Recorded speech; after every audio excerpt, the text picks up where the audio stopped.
My name's Mukaddam. I am a chartered director as well as an advocate and many other things in between. But I've had the joy of having a very colourful and eclectic professional journey.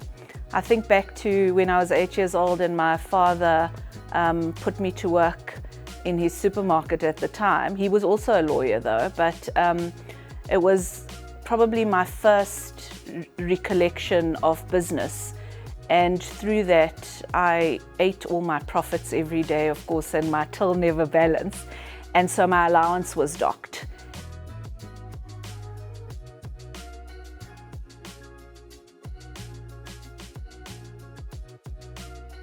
Through my interaction and interface with the IoDSA, I think that I have probably worked with 4 or 5 CEOs, and through that engagement become friends with some of them.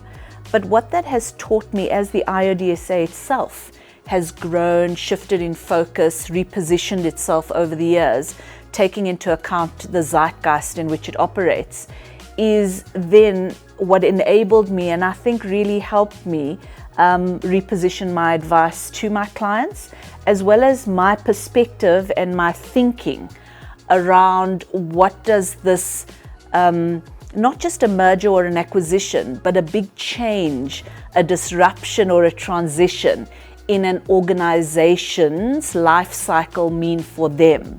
And how does one then consider it holistically, which is how are we going to work together post that change, that disruption, transition, acquisition, merger, and what will our structures look like? What does our governance framework look like? What does our delegation of authority look like? Because it needs to be fit for purpose ultimately to assist that organization to achieve its strategic objectives wherever it is in its growth cycle.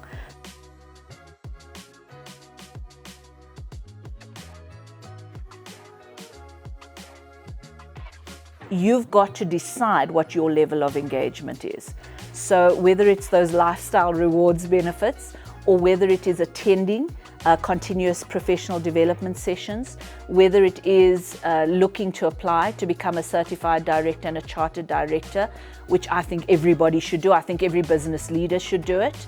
And personally, I think it should be a non-negotiable. Whatever you decide to do, or just pitch up to any of the networking and social functions that the IoDSA hosts. It's about rubbing shoulders with people who are different to you, who have different perspectives to you, and to come in suspending disbelief in a way that you are open to learning. So people often think in the art of debate that it's about you putting your view forward and me putting my view forward, which is, again, as a lawyer, very much an adversarial system that we operate in our legal system. However, the art of debate is actually about listening and being open to be convinced otherwise.